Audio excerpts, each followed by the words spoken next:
The Johnson Wax Program with Fibber McGee and Molly.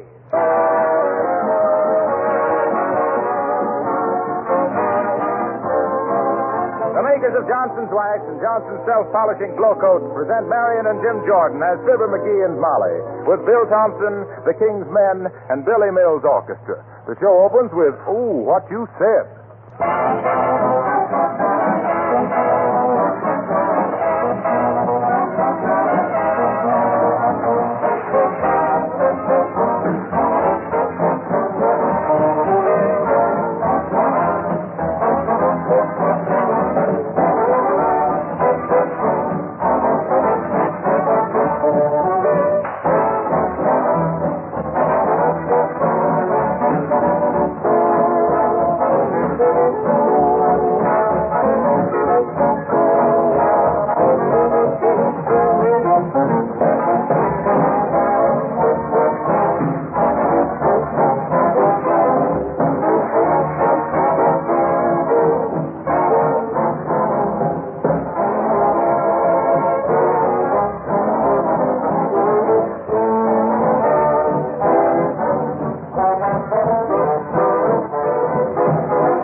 Likely know by now, our hero and heroine made what they firmly believed to be dramatic history in Hollywood on the Lux Theatre of the Air. And here, glowing with triumph, swelled with success, eagerly looking forward to the plaudits of their friends, here, speeding homeward as fast as modern streamlined transportation will carry them, yes, here on the bus, approaching Wistful Vista, we find Fibber McGee and Molly.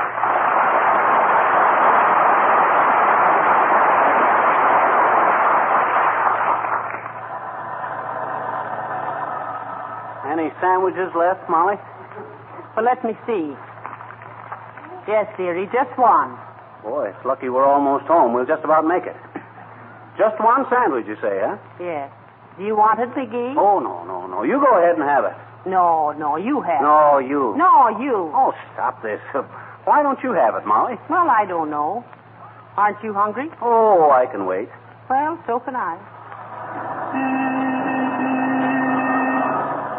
What kind of a sandwich is it, Molly? I'll take a look. It's ham. Oh, ham, huh?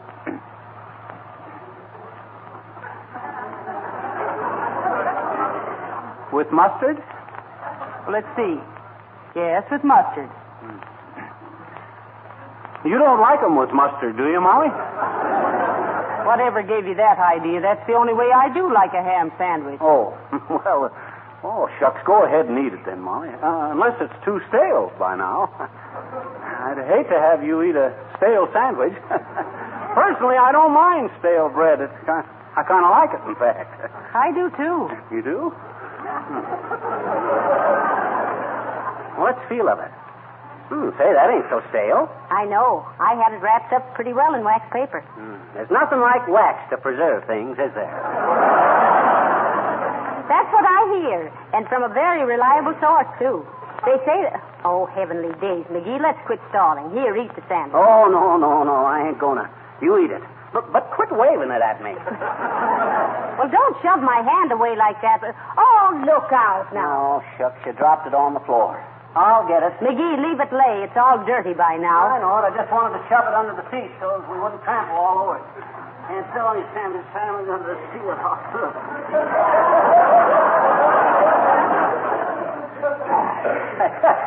Well, at least we don't have to argue about that anymore. No, I guess we don't. No. Here, let me wipe that mustard off your chin. Part of it must have flew up and hit me in the face. Oh, look, we're getting close to town, McGee. How can you tell? We're sideswiping more cars. Well, the old town hasn't changed much since we've been away. We've only been gone a week, foolish. Huh? Oh, yes. Well, it's been a wonderful experience. Working with all them actors. Oh, yes, indeed. Cecil B. DeMille. Yes. Did you hear DeMille asking my advice about directing? No, I didn't. Why should he ask your advice about directing? I don't know, but he did. He says, look here, Sonny, don't you think this would be a better play if you just turned one page of the script at a time? And I says, why, yes, Cecil, I says, I believe it would, he says. And he says, okay, put that taffy apple away till after rehearsal. Your pages are getting all stuck together. And I says, now, never mind. I think we're getting close to home, dearie. It's time to put the dark glasses on and get out our fountain pens, huh? Fountain pens? Certainly, autographs, you know. Oh, yes. Now I know how a genuine actor feels, Molly. So do I. How? Hungry. Let's go up and ask the driver how much farther we have to go, McGee. Okay. Come on. One side there, sis. Get out of the aisle. We want to get past. You didn't say please, I betcha. Please. I said, oh, well, where'd you get on, sis? On the front end, through that little door. No, I didn't mean that. Well, you must have. That's the only one there is, I betcha. Dad, ratted, I wasn't talking about how you got on. I meant where. Sis, sometimes I think you do this just to befuddle me. Sure. Go on. I'll bet you don't even know what befuddled me. I betcha I do, I betcha. Hi, diddle, diddle, the cat and befuddle. That's the fiddle. What is? Befuddle. You mean the fiddle's befuddle or befuddle's a fiddle? I mean look, sis, as the football player said when they flunked in geometry, I think we better drop the subject. You know where we've been? No. You don't? Oh, come on now, guess. No. You must have seen the labels on our suitcase. No. Sis, do you mean to stand there with your little mouth full of ticket stubs and tell me you don't know where we've been? Yes. Oh, then you do know. No. What? Look, sis, we've been clear out in Hollywood. Well, don't you believe me? No, there isn't any such place, I betcha. You just made it up. Oh, no, I didn't. Oh, yes, you did. Oh, now, well, if there ain't any such place as Hollywood, where do all the moving pictures come from? See, that's easy. They come from that little booth in the back of the theater. Well, if you're so smart, sis, you must know what we were doing out in Hollywood. Must have been in all the papers. Can you give me a clue? Sure. Now, what is it that happens on Monday? On Monday? Monday, huh? Cecil B. DeMille is connected with it, and it's got something to do with soap. Soap, huh? There. Now, do you know why we went to Hollywood? Yes. You went to deliver Mr. DeMille's washing. No.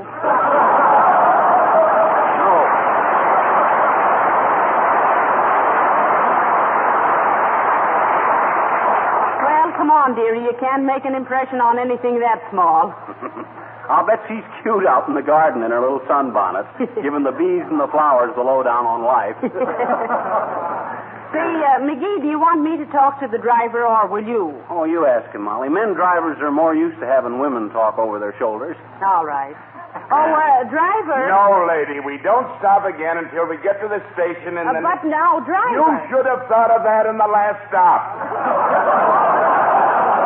Now go back and sit down until we get in... Now, take it easy, Bud. We just wanted to know how... Wistful Vista. All right. Wistful Vista.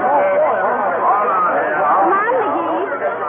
I'll take the paper bags and you bring the suitcase. And be careful now, that rope is coming a little loose. Hey, Molly. Look, over there at the railroad station. What's all the excitement? There's a brass band and a lot of silk hats and banners. They must be expecting somebody on the train. Yeah, let's go over and see what... Hey, wait a minute. I know who they're waiting for. Who? Us. What? Look, who is it that's just come back from scoring a tremendous success in Hollywood? Why, oh, McGee, you don't Why, think of course. They probably expected us to be all swelled up and come home in a private car on the Streamline train. Well, but what'll we do? The Streamliner isn't due for 30 minutes. No, but look. We just got time to sneak home, clean up a little bit, whip up a couple of simple, modest speeches, and get back to the station. Come on now, Molly, But, hurry. McGee, now, how can we get off the train and be met by all those people when we aren't even on the train? A mere detail, Mrs. McGee, a mere detail. We'll duck across the tracks in the railroad yard, and when the train pulls out, there we are. Why, it's a cinch. Here, boy, take these bags. Get us a taxi.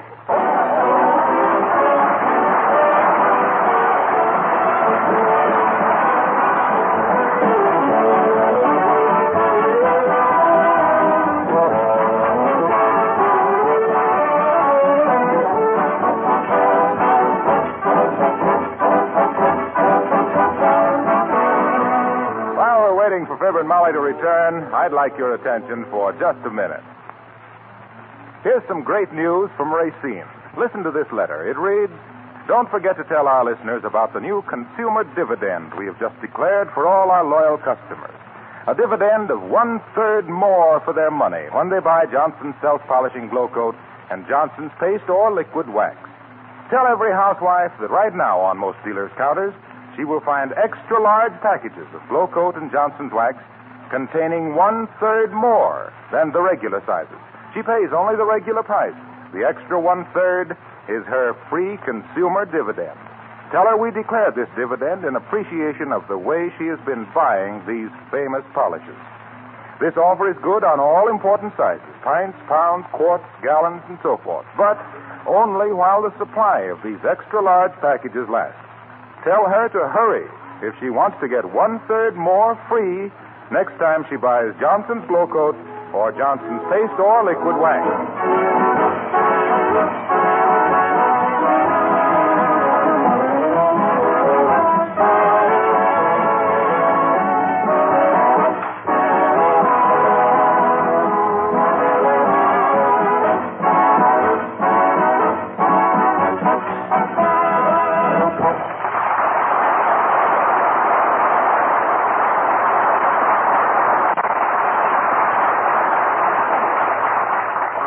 Molly, we ain't got much time. You find me a clean shirt? Yes, I laid it on the bed, dearie. Did you find yourself a bite to eat? Yep, and I found a half a cake in the bread box.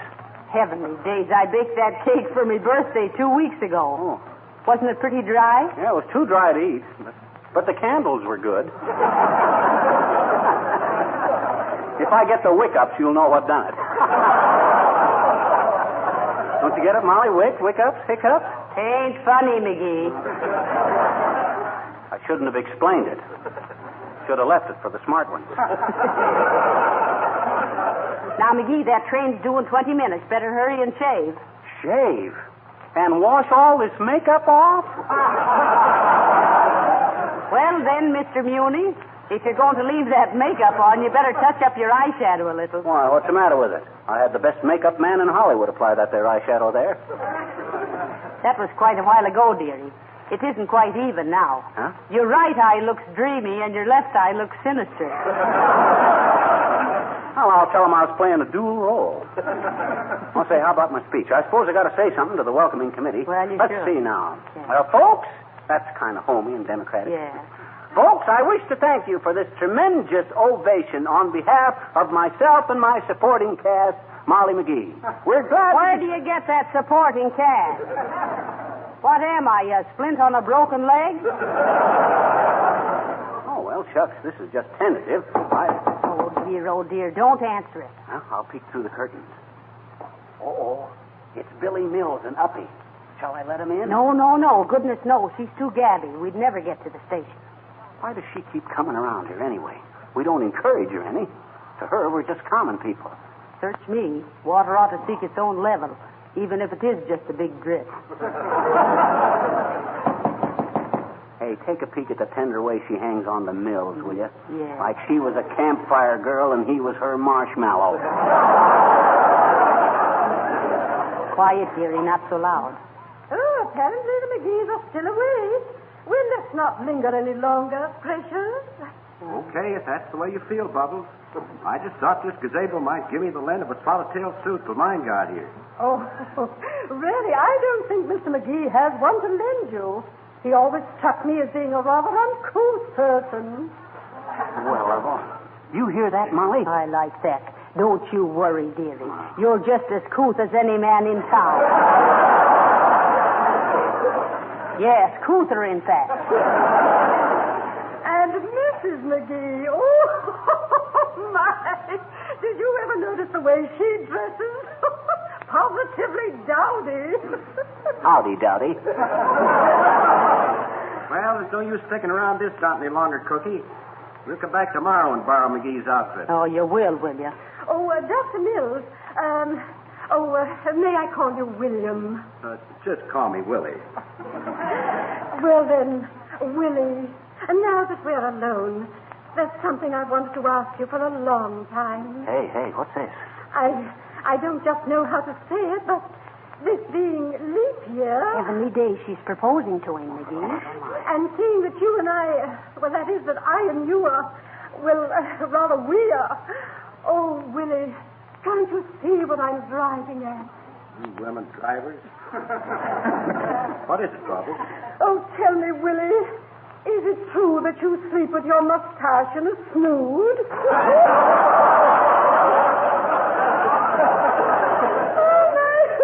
Well, come on, Maestro. And goodbye to you, Mr. and Mrs. McGee. I saw you.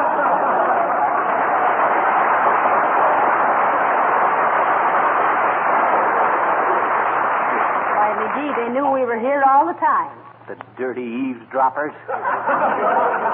Well, McGee, we got to get a move on now. And I got to get this speech in shape. All right, and then get that clean shirt on. Yeah. I've got to iron the slips. Now, I want you to be ready when I get Now, through. let me see again. Folks, it is with a tug at our heartstrings that we come back to Wistful Vista. A tinged feeling, perhaps. McGee, Huh? McGee, Fibber, you know what I did? What? I left town with me electric iron turned on, and it's burnt up me ironing board and blown all the fuses in the house. The ironing board? Oh, dear, come in. Well, glad to see you back, folks. How was everything in Hollywood? Oh, wonderful, thank you, Mr. Wilcox. Simply wonderful.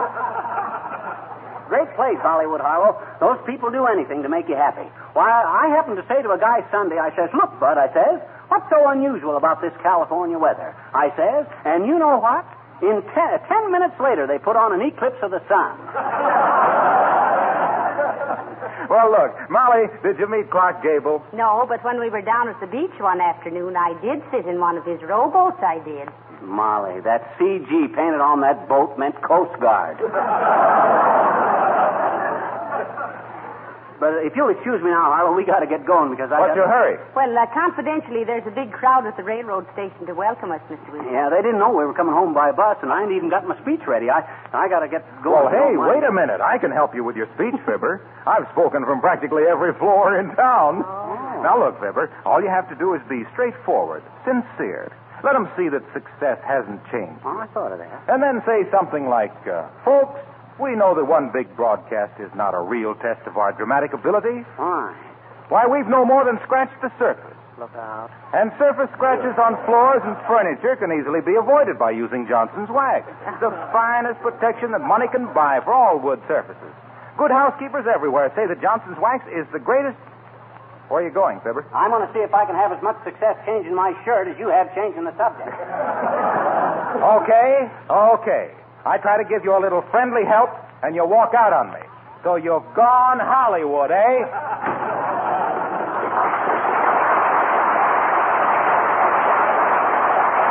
My, he certainly is persistent, isn't he, dearie? Yeah, you can't sidetrack a guy with a single-track mind, Molly.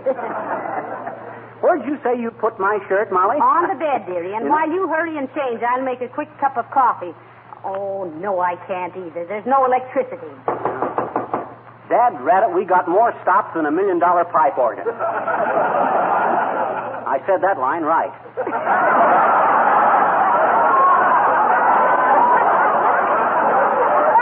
Come in.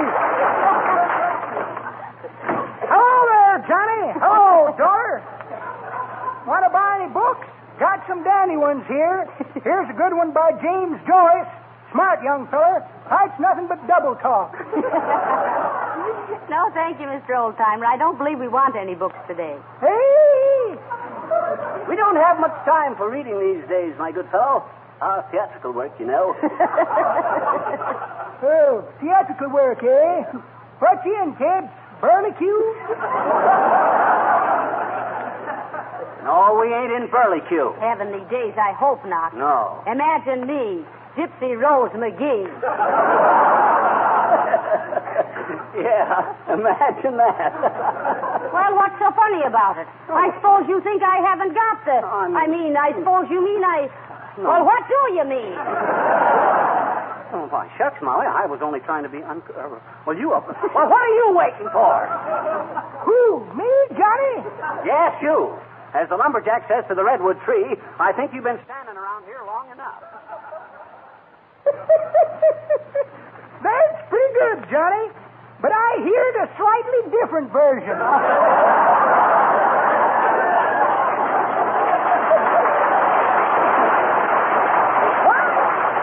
In a slightly different version I heard, one feller says to t'other feller, say, he says, I see where this Fibber McGee and Molly have been on the air for Johnson's Wax 5 years next week.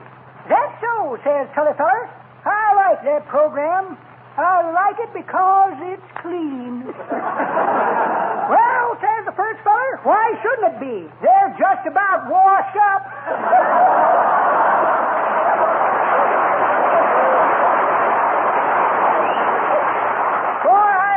That was, say, if you kids are in show business, how about buying a good scrapbook? Oh, that's an idea, McGee, a scrapbook. Now you're talking, old-timer. Give us the best one you got. Here you are, Johnny. $2. Thanks. Here's $2. Much obliged. For 50 cents more, I'll leave my right thumb for a bookmark. So long, kid.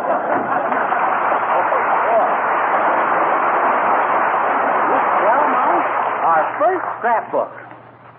Why, that dirty... Why, what's he mean, scrapbook? Why, what is it? Look, how to box in 10 easy lessons.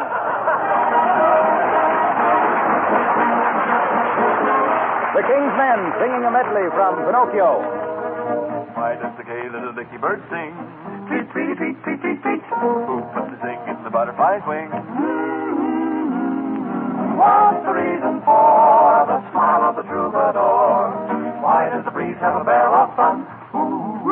Even the bee who's the son of a gun.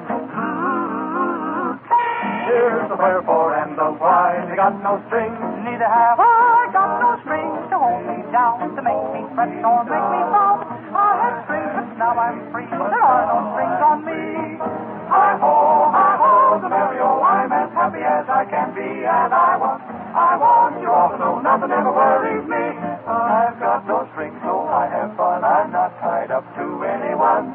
How I love my liberty. There are no strings on me. Happy little chap with a feather in his cap. So they made me of wood. I never give a rap. Always doing good as a little puppet should, chasing each gloomy day away. Little wooden feet and their straw. Little wooden seat in case you fall. Little do you know, and yet it's true that I'm mighty fond of you. Funny little toy, go play your part. Bring a little joy to every heart. Never let a single tear be shed. My little wooden head. The reason why I'm shouting hi-ho, the merry-o, nothing ever bothers me. I want the world to know there are no strings on me. Oh, got no strings. I have fun. I'm not tied to anyone. How I love my liberty. There are no strings, there are no strings, there are no strings, no strings, no strings on me.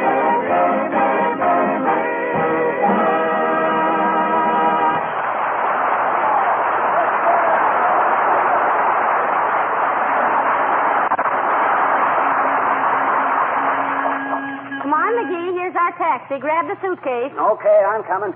Are you the Mr. Ronald McGee that called for a cab, Doc? Why, yes, I am, Bud. What's this Ronald business, McGee? Oh, well, shucks, what kind of a name is Fibber for a big actor? I was just trying out a couple of new ones is all. Get in, Molly. Where to, Doc? Now, look, Bud, we want to go to the Union Station in a hurry. Yes. We're coming in on the streamliner, and some people are meeting us. Now, wait a minute, lady. You just coming in on the streamliner? Well, we really come by bus, you see. We're not here yet. Where are you? We're on the train. You just want to go down to the station? That's the idea, Bud. They don't realize we got here before the train did. So you got here before the train did? Yes, and it's due any minute, so hurry. Look, Doc, I don't like to be pedantic, you know what I mean? But if you was going to meet a train, which you was riding on, how can you get off long enough to meet yourselves coming in? Look, Bud, time's a wasting. Let us worry about the more abstruse aspects of the case. You just get us down to the station in time for the streamliner. Okay, Doc. Here you are. $1.40. Okay, Bud, here you are. And 5 minutes to spare, too. Gee, thanks. I hope the train ain't late so you don't keep yourself waiting.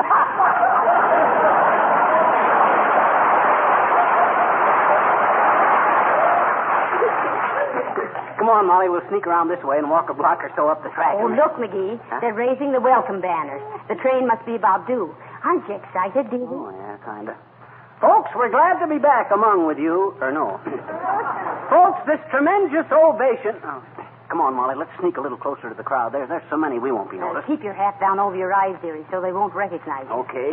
They're so happy to welcome us back, it'd be a shame to spoil everything for them. Sure. Have they got our names spelled right on them banners? Well, I don't dare look, McGee. I don't want to be seen. Isn't that just coming along the way?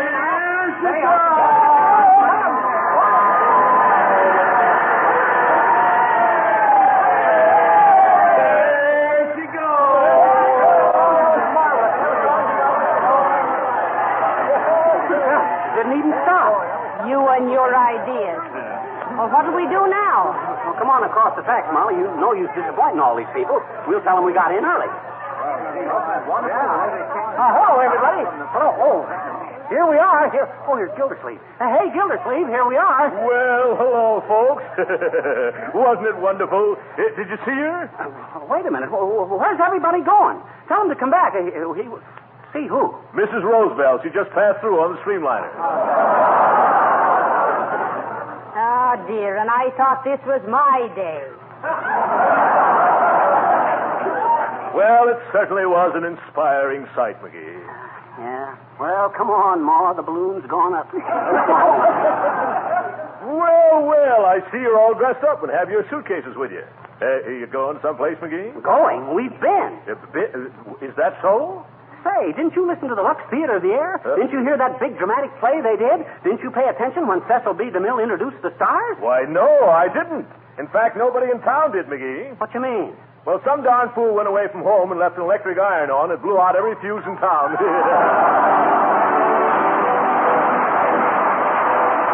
Before Fibber and Molly return, I'd like to say a word about beauty.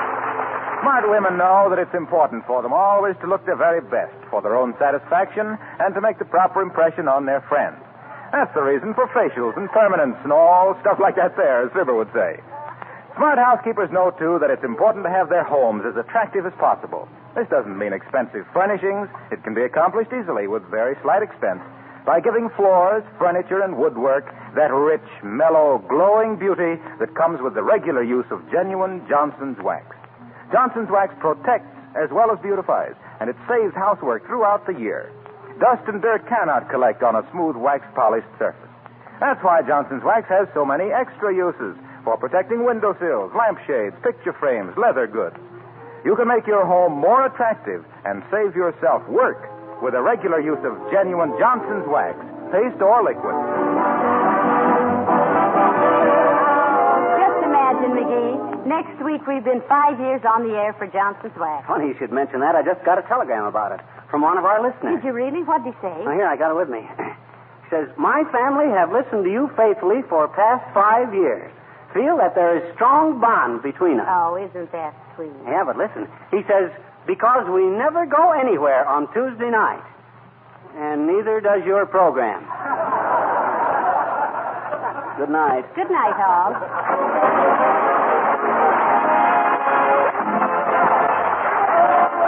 This is Harlow Wilcox speaking for the makers of Johnson's Wax and Johnson's Self-Polishing Glow Coat, inviting you all to join us again next Tuesday night. Good night. This is the National Broadcasting Company.